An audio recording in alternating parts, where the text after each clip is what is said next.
Bienvenidos a iLíderes por 25, el podcast que reúne las voces de quienes dieron vida a nuestro ecosistema hace 25 años, cuyos relatos documentan los hitos que han marcado la evolución del comercio electrónico al digital commerce. Ponte cómodo, estás por escuchar un testimonio único que define a nuestra industria. Y seguimos con más Ecosistema por 25. Increíble, funcionó en el primer clic. Excelente. Voy por 100 entrevistas y creo todavía no domino el control remoto. Pero saben que estas entrevistas de Ecosistema por 25 son un homenaje, Ari, a todos los que hicieron posible que hoy estemos hablando de 25 años. ¿Y vos te imaginabas cuando empezaste que ibas a estar acá sentado hablando de 25 años del ecosistema del digital commerce en Iberoamérica? La realidad es que haciendo retrospectiva, impensado. Yo arranqué en el 2011, así que soy de la segunda ola, si queremos decirlo, y desde 2011 para acá el nivel de aceleración que hemos tenido ha sido exorbitante, por lo cual estar parados hoy revisando la historia que nos trajo acá es sin duda más que emocionante, más que emocionante. Y que vos estés todavía vigente. Y que uno esté vigente, es importantísimo. No, y aparte que como vamos a ver ahora tu historia, pero uno ha pasado por distintas escuderías, ¿no? Pero ¿cómo nació el Ari Digital? Bueno, Ari Digital nace en el 2011. Para. No el piloto. No. El Ari Digital, yo en el caso mío fue con un Spectrum 32K. Con un amigo tenía un Spectrum 32K y después mi viejo me compró la Commodore 64 y a partir de ahí con los jueguitos y demás, programando y quemando, porque desarmando y armando, empecé con el Marcos Digital. Es gracioso lo que la colación de esta conversación, porque en realidad el Ari Digital nace tratando de hackear por limitaciones presupuestarias en su momento, porque era muy joven, los juegos, y había un tipo de juego que se llamaba Mugen, que era el que te permitía crear distintos juegos utilizando charts de personajes o escenarios para poder tener tu propio juego de pelea, tu propio juego de aventura, porque quizás no podías acceder en ese momento, no existía Steam, no existían los DVDs, o eran muy inaccesibles. Podías ir a Galería Jardín. Ofrecía Galería Jardín, pero igual éramos muy jóvenes. Éramos muy jóvenes, tener un CPU era algo de... no, era plata. Era mucha plata. Entonces, tratando armarlo, ¿te acordás? Yo me acuerdo que empecé a armarlos porque 100%. Me di cuenta que dije, si estos muchachos te pueden armar, ¿por qué no lo puedo armar yo? Obviamente después me di cuenta porque hay que ir alguien que sepa armarlos. Pero desde ese lugar nace el Ari Digital, que empiezo a hacer las copias de eso para trabajar, para vendérselas a mis amigos. Empiezo como a ver un mundo... Línea de tiempo. Línea de tiempo, y estábamos hablando de 2007, 2008.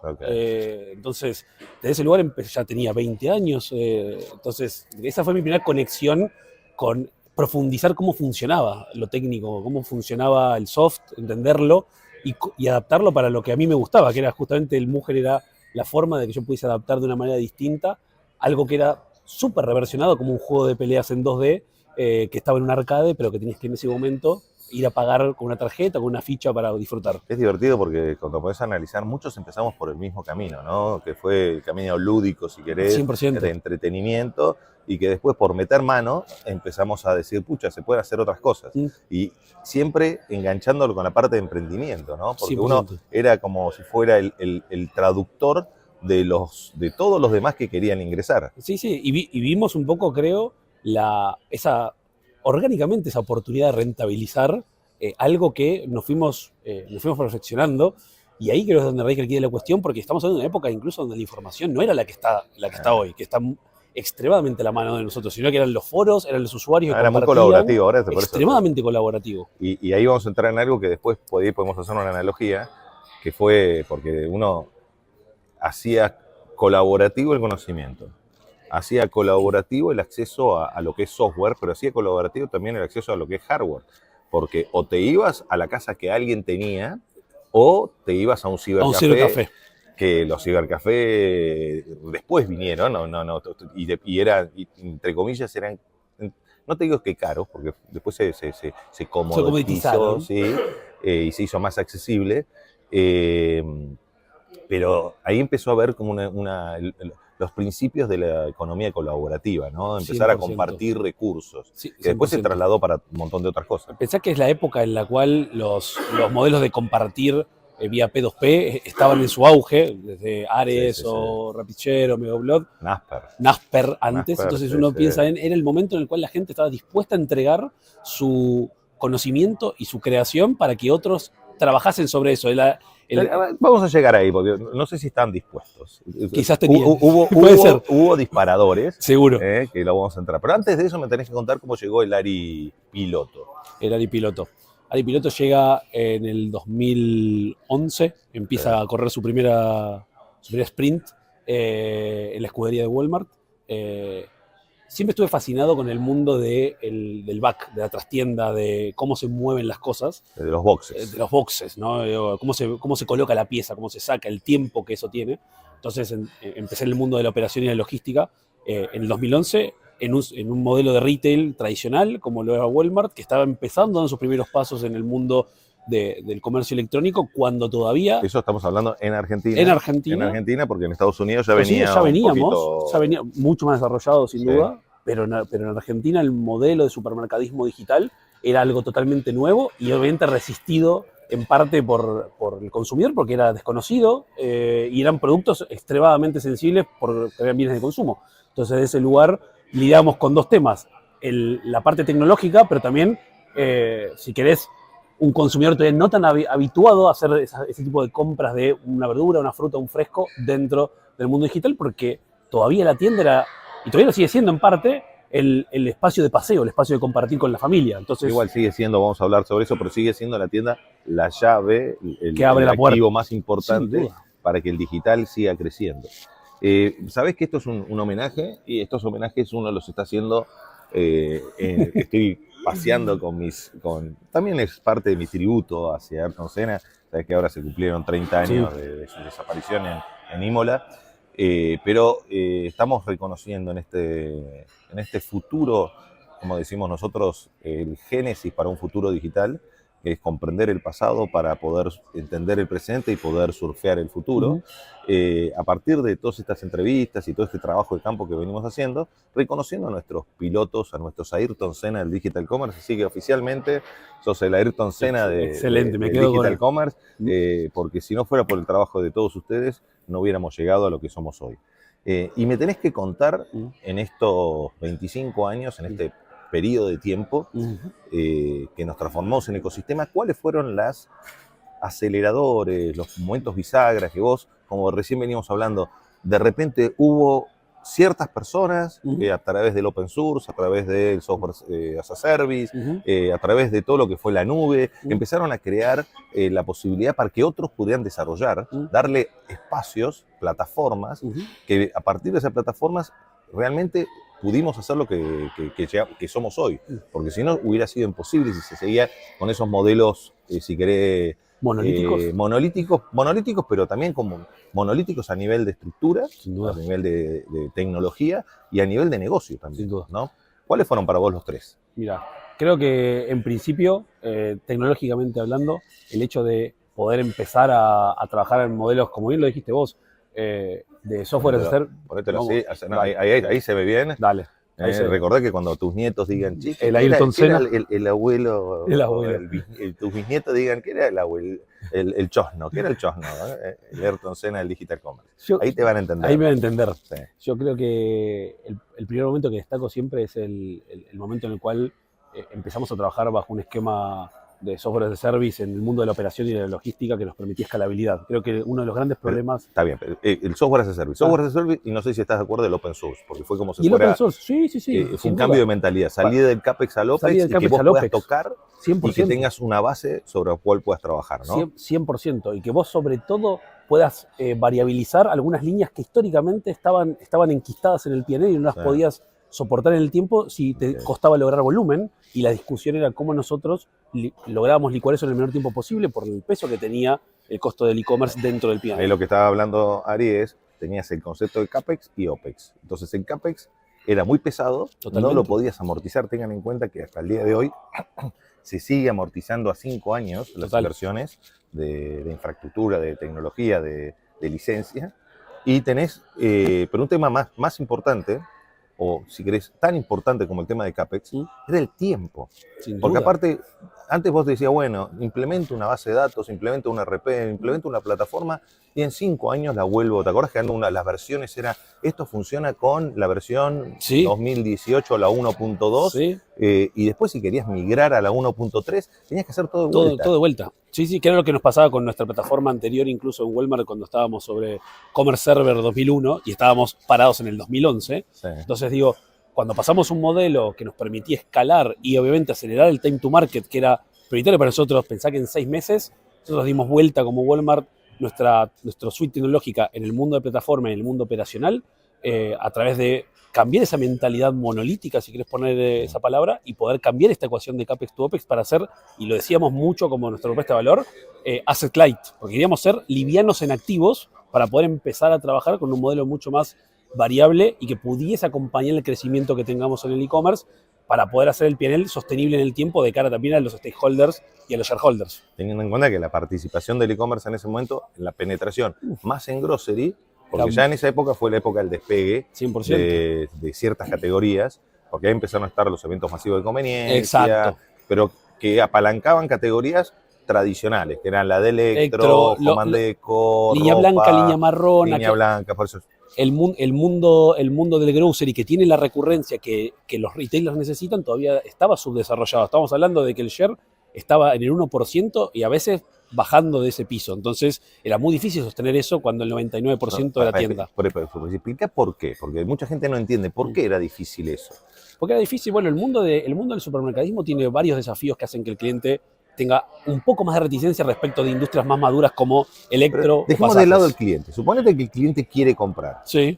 ¿Cuál es el problema? Porque el cliente, en el fondo, es un tema de hábitos, ¿no? Sí, sin duda. Y normalmente los hábitos los cambiás y vos generás una experiencia de compra positiva. O sea, y normalmente el retail siempre cambió los hábitos. Sí. Porque el supermercadismo es un ejemplo, el centro comercial es otro ejemplo. Antes del supermercadismo, yo siempre cuento la anécdota que cuando nació el supermercado en Bolivia, yo era 1983, 82, 83, y me acuerdo que yo siempre iba los sábados con mi madre a comprar al mercado de las frutas, al mercado de la carne, la leche venía a casa, el pan venía a casa, y cuando yo iba a comprar, que la acompañaba a mi madre, mi diversión era ir a la caserita, eran todas las que vendían papas, y eran 20 caseritas que vendían papas, y nosotros teníamos la caserita, a ir a discutirle o pelearle el precio por la papa, y vos decías, yo lo que decía, pero todas venden lo mismo. Claro.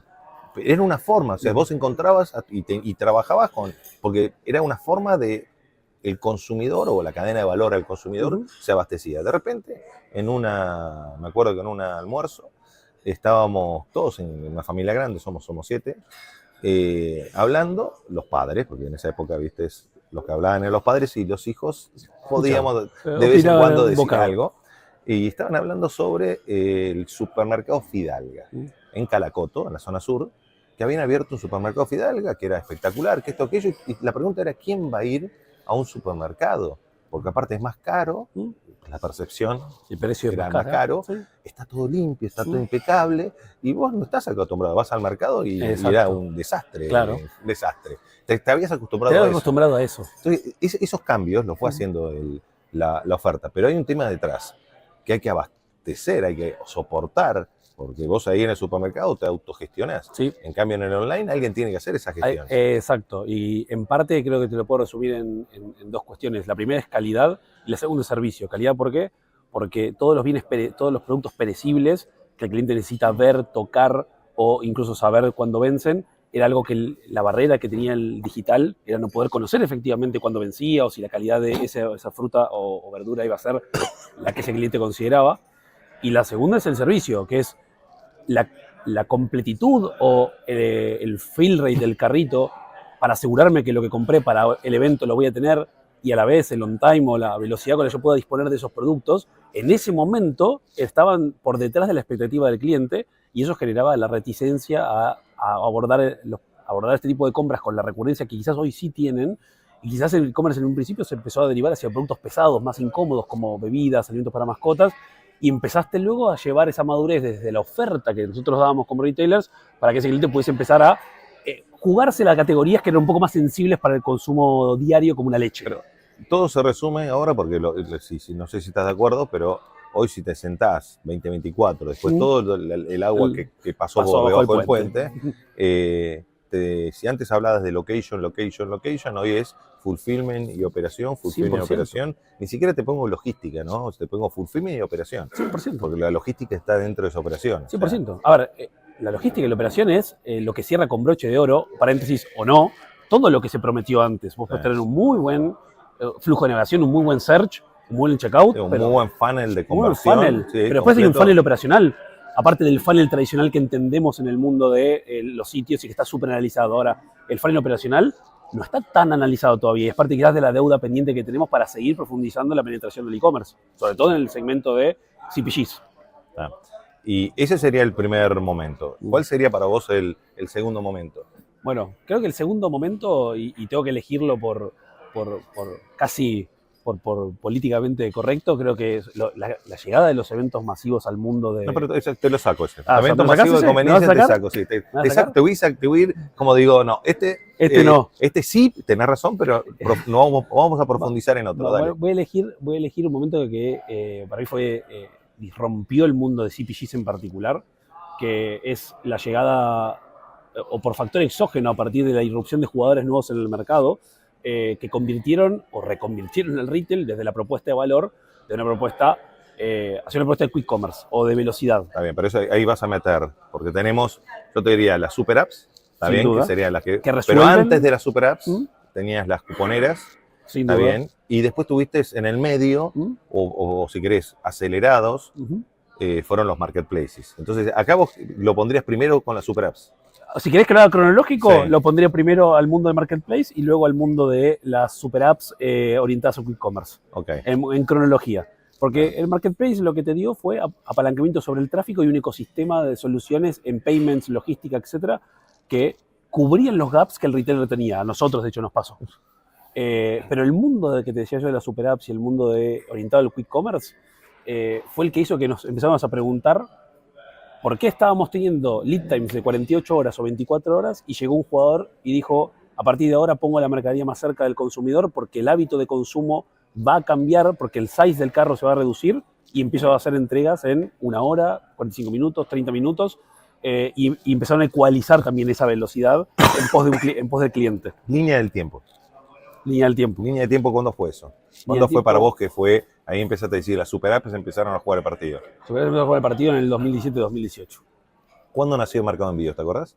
Cuando nació Mercado Envíos. También, esa época, sí, un poquito antes. 2016 habrá nacido Mercado Envíos en su primera versión full integrado operadores logísticos sin el control operacional que tienen hoy, que es otro Mercado Envíos, donde controlan la traza entera, la última milla, hasta con tecnología que le permite al rider o chofer darle seguimiento al paquete, que es una respuesta de un agente exógeno, digo, en la industria, a algo que todavía el operador logístico no tenía, que es la certeza del paquete o del producto en particular. Porque acá aclaremos que el problema normalmente, cuando uno hablaba, ¿te acordás que siempre teníamos los jinetes apocalípticos del digital commerce y eran medio de pago? Medio de pago relacionado con, no solamente con la facilidad o la poca, si querés, todas las fricciones que había en el medio de pago, sino con la confianza, con la falta de penetración de tarjeta de crédito. Sí. Recordemos que después, ahora es común, lo vemos normal y tenemos un suite de medios de pago de todo tipo y color, pero antes no había ni tarjeta de débito. No. La tarjeta de débito no podías usarla para... Entonces estaba muy acotado con qué podías pagar. Sin duda. ¿Está? Después venía la logística, la logística como última milla, ¿no? Y después teníamos todo el tema de confianza, seguridad y regulación, ¿no? Sí. No está regulado, defensa del consumidor, etcétera, etcétera. Que eran los peros. Eran los peros. ¿Está? Y normalmente cuando vos analizás logística, el problema de la logística no era la última milla, no era el proveedor que lleva el paquete hasta la casa del cliente.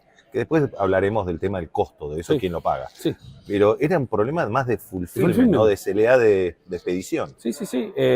Digamos, el tiempo del proceso de fulfillment o el turnaround era súper alto para los para los dadores de carga, y los operadores de carga sufrían eso, porque obviamente se empezaba a generar un efecto látigo en toda la cadena de distribución que hacía que los tiempos no se cumplan, y eso obviamente generase reticencia al consumidor por obvias razones, porque la experiencia no era buena. Al principio en la industria teníamos on times te hablo 2016, 2017, on times del 80%, lo cual es bajísimo para la industria. Explica bien que es para los que no lo saben. El on time es que yo pueda, es el grado de cumplimiento que yo tengo en función de la promesa que otorgué en mi checkout, que puede ser un día en específico o un rango de días en específico, depende de la propuesta que yo tenga como vendedor o el operador logístico que yo contrate. Básicamente es la promesa. ¿Cumplir o no cumplir? El consumidor me compró, pagó. Él ya pagó, ya está esperando que el día y hora que yo le dije, o la ventana que yo le dije, el producto llegue. Y eso no se cumplía, pero normalmente no se cumplía porque no se entregaba el producto en tiempo y forma. Totalmente, porque el dador de carga, es decir, nosotros, los merchants, al tener procesos redundantes o viciados o ineficientes, terminábamos retrasando el resto de la cadena por no dar el paquete en tiempo y forma para que luego el operador pudiera hacer todo su proceso de cross-docking y distribución de última milla hacia el cliente final. ¿Y por qué sucedía eso? Porque yo siempre digo que hay que entender la dinámica de un retail, hay que entender las entrañas de un retail para entender por qué en ese momento no despegaba los canales digitales, que no era una falta solamente de voluntad, porque había un tema de mindset y voluntad política para cambiar las cosas, pero es un tema de procesos. Tema 100% de procesos. Piensen que los procesos que tiene el retail están pensados específicamente para un cliente que visita la tienda o para abastecer mercadería en una estantería. Esto para que lo entiendan bien, porque es fundamental. Yo cuando lo entendí, como que me hizo un clic, me cambió en la cabeza muchas cosas. Que por eso siempre recomendamos nosotros, vieron cuando uno habla del 360, decir quién es un Jedi del digital commerce, es el que va por todas las etapas, y vamos a hablar con esto con Ari, porque también le gusta mucho lo que es compartir conocimientos, y es director de uno de los mejores programas que tiene el e-commerce Institute. Pero vamos a hablar de talento al final, haceme acordar que hablemos de talento. Pero el conocer que los procesos, que hay algo muy complejo que tiene un retail y marca tradicional, es un activo para mí, muy fuerte, es un músculo bien desarrollado, es abrir y cerrar una tienda. Totalmente. Abrir a las 8 de la mañana y cerrarla a las 10 de la noche, 11 de la noche. Y que tenga gente que atienda y producto y que pueda pagar y que se lo pueda llevar. Y que la mercadería esté en la góndola, que la tienda esté limpia y que haya... Eso que parece simple, es algo muy complejo que lo lograron después de muchos años. Después de muchísimos años, de perfeccionar ese arte, de tener la tienda limpia, el cajero disponible. Y que encuentre el producto en el supermercado aparte, ¿no? Que el producto tenga un circuito que termine en cierta forma, que yo siempre puteo porque lo cambian a veces. El layout, sí. El layout, pero que vos termines encontrando el producto. Bueno, de hecho, y acá me traes como dos puntos en particular. Uno es una anécdota con vos, porque de hecho cuando con Marcos recorrimos una tienda de Walmart en su momento haciendo un proceso de preparación, se dio cuenta el nivel, la cantidad de pasos que tiene que hacer una persona para recorrer una tienda física. Fuimos a piquear, le rompimos el promedio del día a esa tienda. Y me acuerdo que Marcos se cansó un poco, porque realmente estábamos hablando de que un preparador en el mundo de supermercados puede caminar entre 12.000 y 15.000 pasos por día. Eso te lleva a que la productividad sea baja, a que de alguna manera eso se ve impactado en los tiempos. Eso recordá a los inicios, ¿cuánto tardabas en armar un pedido de X cantidad de SKUs y cuánto tardas hoy? 1 hora tardábamos en armarlo, hoy se tarda 35 minutos. 30 ¿Un pedido de cuánto? Entre 30 a 35 SKUs, 50 a 60 unidades. Ojo, y la optimización, esto como si fuera, entras en Fórmula 1, ¿vieron el boxes? Uno ve las fotos, los videos de antes. 10 segundos. Sí, y ahora lo que ves que son menos de 2 segundos. 2 segundos, o autos en tándem que se les cambian los neumáticos en 5 segundos los dos autos. Y eso repercute totalmente en el resultado. Y eso es un poco lo que pasaba en ese momento también. Éramos menos productivos, nos costaba muchísimo más llegar a soportar el volumen, entonces... ¿Cómo crecíamos, ¿no? Si no eficientamos nuestros procesos y apoyados en la tecnología? Que era un poco el desafío que teníamos en ese momento cuando vos viniste a la tienda. Bueno, entonces hay fulfillment y logística, si querés, esa madurez que hubo. ¿Pero por qué se dio esa madurez? ¿Por volumen? ¿Se dio por qué? Porque hubo, si querés, los eventos masivos de conveniencia ayudaron porque nos dieron volumen. Pero también hubo esos factores externos que está diciendo que los quick commerce vinieron a decir, 100%. Che, pónganse las pilas, y después vino la pandemia que modificó todo. Que nos modificó a todos, nos hizo ganar 10 años en un par de años, pero creo que el mundo de las super apps / quick commerce tiene un punto en particular, que es haber entendido el modelo de CPGs en particular, poniendo el producto muy cerca del cliente para reducir el tiempo de la última milla en espacios mucho más pequeños, en lugares densamente poblados, para asegurar volumen, porque estás en la zona densamente poblada, productividad, porque estás en un espacio restringido con un sortido eficiente, Y obviamente por decantación de esas dos cuestiones, la reducción de los kilómetros a recorrer que te llevan por obviedad a tener menos tiempos de última milla.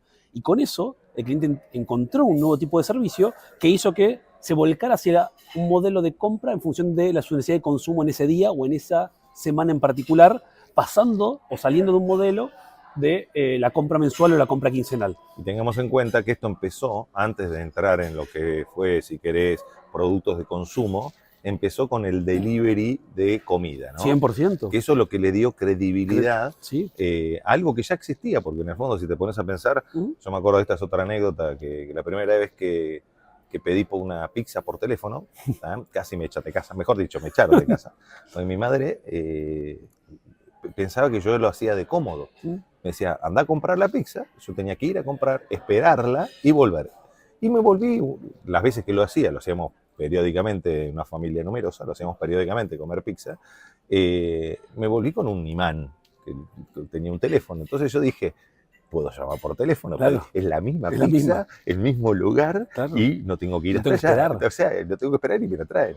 Qué quilombo. Menos mal que vinieron rápido, ¿no? Claro. Porque yo estaba, viste, en el baño ahí castigado por haber tomado la decisión sin haber preguntado. Tenía que haber preguntado, ¿no? Si hubiera preguntado me habrían dicho que no, que vaya a buscar la pizza porque se iba a enfriar.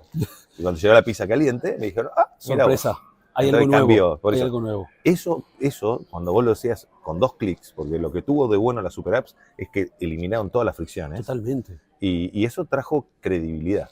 Totalmente. La confianza que se puso en el consumidor fue tremenda, y al punto tal que hoy la ecuación incluso de consumo fue cambiando y el size cart o el tamaño del carrito se fue reduciendo porque la gente adecua mucho más su consumo en función de la cuasi instantaneidad que tiene hoy. Y lo incorpora como un hábito, ¿no? Yo siempre doy un ejemplo, que nosotros estamos en Montevideo, y uno dice, bueno, ¿cuántos pedidos hace Pedido Ya? Que es un jugador importante que nació de acá de Uruguay, por mes en Uruguay, hoy. ¿Por mes en Uruguay? Sí. Hoy no tengo el dato, no te voy a decir un dato que no tengo. Está, más de 1 millón. ¿Más de 1 millón? Está en una población que está bien, no está en todas las ciudades, pero son, si querés, solamente en Montevideo son 2 millones de habitantes. 2 millones de habitantes. Entonces, sí. Es un número muy, pero muy significativo. ¿Por qué? Porque lo incorporás como un hábito. Sí, sin duda. Y trajo algo que, si querés, impactó y sigue impactando muy fuerte, que hay que ver ahora cómo se rentabiliza o cómo se hace sustentable, que es, tenés eso casi sin costo, porque ahora tiene costos, pero antes era gratis, ahora es casi sin costo, un costo muy bajo. Qué polémica esa. Alguien tiene que pagar el show. Alguien tiene que pagar el show. La discusión del shipping cost o del revenue, el costo de envío, es una discusión que no está zanjada en la logística.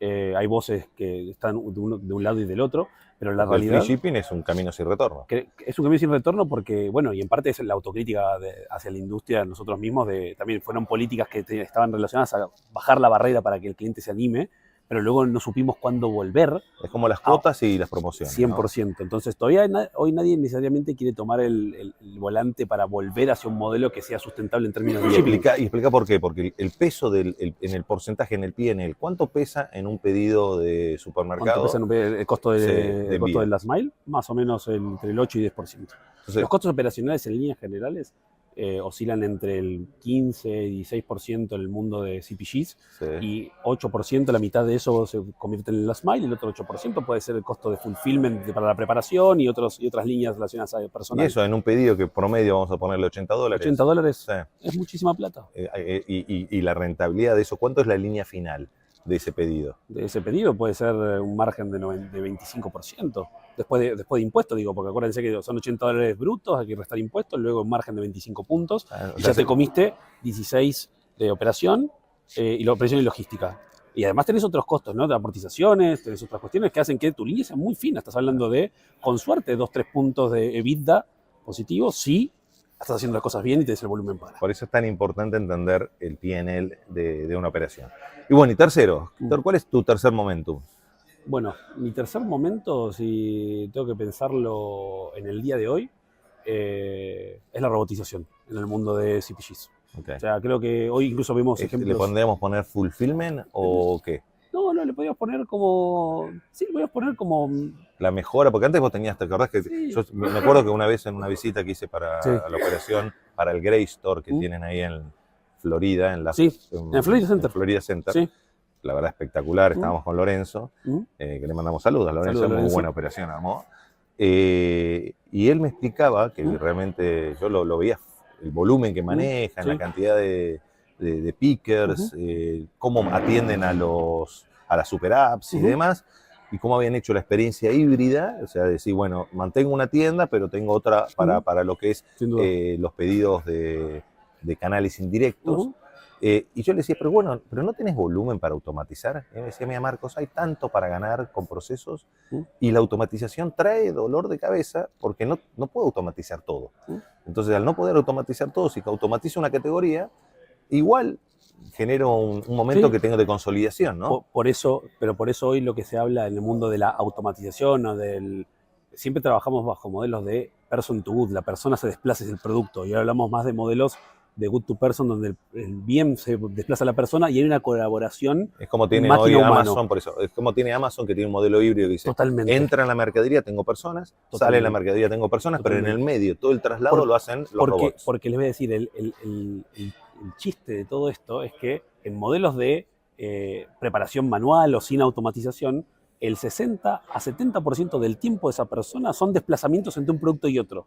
O sea, son tiempos que consideramos improductivos. Entonces, en cambio, en modelos de el bien que se desplaza hacia la persona para que la persona colecte el producto y lo pueda armar en menor tiempo porque evita desplazamientos, cansancio y falta de productividad, es del 5%. Bueno, y eso, vos que sos el especialista, eso técnicamente, yo lo voy a decir no técnicamente, pero es el Kiva, que son los Kiva, los AutoStore. Bueno, eso, los AutoStore. Después tenés los famosos que, depende del tipo de producto, chiquito, grande, tenés como si fueran unos túneles, ¿no? unas torres gigantes. Las torres gigantes, sí. Que no me acuerdo el nombre. Sí, pero entiendo lo que decís. Pero son modelos de AutoStore distintos, son todos AutoStore. Es como tiene Droguerías del Sur, que como tiene Ocado, como tiene Ocado, que hace años, cuando hablamos de hace más de 10 años que tiene modelos de AutoStore para groceries, y tenés carros que se desplazan horizontal y verticalmente para hacer la colecta de los productos. Ahí no hay demasiada intervención humana, pero hoy el mundo de la logística habla de cómo colaboran humano y robot para acelerar el proceso de fulfillment, atendiendo estas necesidades de cómo selecciono hasta un tomate, que por ahí es algo menos automatizable todavía, a pesar de que hay mucha IA por detrás para elegir el mejor tomate incluso. Y ese sería para vos el tercer momento, en línea de tiempo, ¿cuándo empezó a activarse? Línea de tiempo, dentro de la TAM, post pandemia, o sea, justo cuando, 2021, de hecho en Uruguay vemos retailers que de hecho lo tienen, como tiene Inglesa, que tiene un AutoStore que atiende a todo Montevideo, pero en el mundo estamos hablando de que desde hace 10 años, Inglaterra o Estados Unidos, un AutoStore hace 10 años que es estándar o norma por el volumen de esos mercados y la madurez de los mismos. Entonces, ¿Y cuándo es el disparador de automatizar?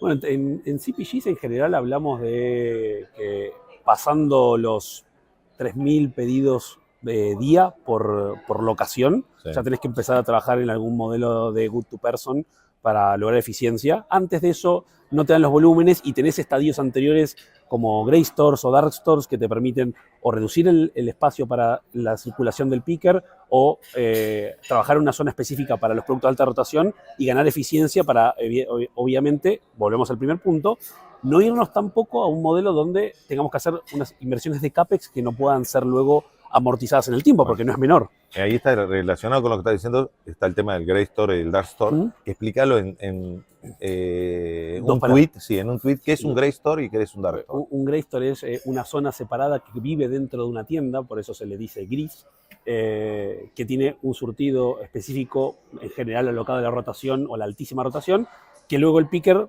camina por ahí para ese tipo de productos y luego complementa con el surtido de la tienda para productos de menor rotación. Ahora, un Dark Store... para acá que te esté dando justo el sol, ahí está. Ahora, un Dark Store es un espacio standalone que se administra como una tienda cerrada, no es que es oscura, sino que no recibe clientes y permite que el picker se mueva libremente por esa zona en un espacio comprimido de quizás entre 500 y 1000 metros para surtir o preparar un surtido específico, no más que eso. Uno convive en una tienda y complementa el surtido de la tienda y el otro vive fuera de la tienda y atiende un trader específico. Bueno, vos sabés que esto es un homenaje que estamos haciendo y vos te vas a llevar 2 cascos. 2 me voy a llevar, sí, dale. Te nombro también oficialmente, porque sos también el Ayrton Senna de Vitex. Has implementado y has trabajado en varias escuderías Vitex, porque tanto en Walmart como Cencosud. En Cencosud y en Cencosud con distintas escuderías dentro de la misma, si querés, o dueño, el 100%, propietario, 100%. el Red Bull del Digital Commerce, ¿no? Que tiene más de una escudería y varios coches corriendo dentro de esa escudería. Vamos a cerrar con el tema de capital humano, ¿no? De talento, porque recién hablábamos que operación y logística es fundamental, pero para un gestor de canales digitales, cuando tiene más de 1000 pedidos día, hoy tiene que dominar el entendimiento de todo lo que pasa de todo el negocio. arriba. Y en el fondo son 5 grandes, si queremos, dimensiones de conocimiento. Una dimensión es tecnología, infraestructura y tecnología. La otra dimensión es operación y logística. Sí, señor. Si queremos más que operaciones, es fulfillment, operación y logística. Porque cuando hablamos de operación, vamos a entrar ahora en cada una de ellas, pero para desmitificar estos mitos.